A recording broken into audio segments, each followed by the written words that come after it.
ભરૂચની આગવી ઓળખ અને નર્મદા નદી પર આવેલ અંગ્રેજ શાસનની ભેટ એવા ઝળહળતા ગોલ્ડન બ્રિજનો જન્મદિવસ છે। પણ 143 વર્ષે હવે સંપૂર્ણ નિવૃત્તિ બાદ હજુ પણ અડીખમ ઉભેલા ગોલ્ડન બ્રિજની જાળવણી કરવામાં તંત્ર ઉદાસીન જોવા મળી રહ્યું છે। ભરૂચ અને અંકલેશ્વરને જોડતો ગોલ્ડન બ્રિજ ભારે પૂર, ભૂકંપ, વાવાઝોડાની અનેક થપાટો ખાઈને 143 વર્ષે આજે નિવૃત્તિ બાદ પણ અડીખમ જોવા મળે છે।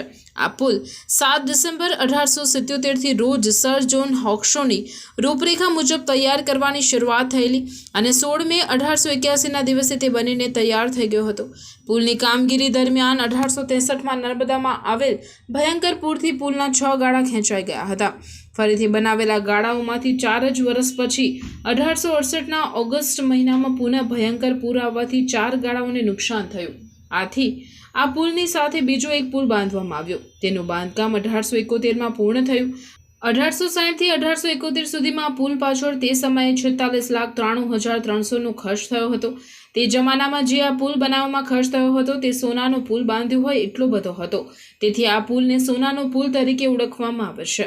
આ પુલમાં રિવેટેડ જોઇન્ટ્સનો ઉપયોગ થયેલો છે। અપૂરતી જાળવણીને કારણે તેના પર કાટ ચડવા લાગ્યો છે।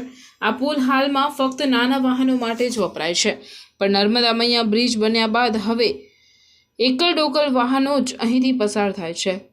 ગોલ્ડન બ્રિજને સમાંતરમાં નર્મદા મૈયા બ્રિજ બન્યા બાદ થોડા સમય સુધી નાના વાહનો માટે તે કાર્યરત હતો, પણ હવે સંપૂર્ણપણે ગોલ્ડન બ્રિજને નિવૃત્ત કરી દેવામાં આવ્યો છે।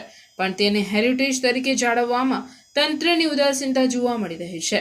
ભરૂચના હેરિટેજ એવા આ ઘરેણાને રંગ રોગાન કરવા સાથે રોશનીથી શણગારવામાં આવે તો ખરા અર્થમાં ગોલ્ડન બ્રિજ તેની સેવા અને નામને સાર્થક કરી શકાય।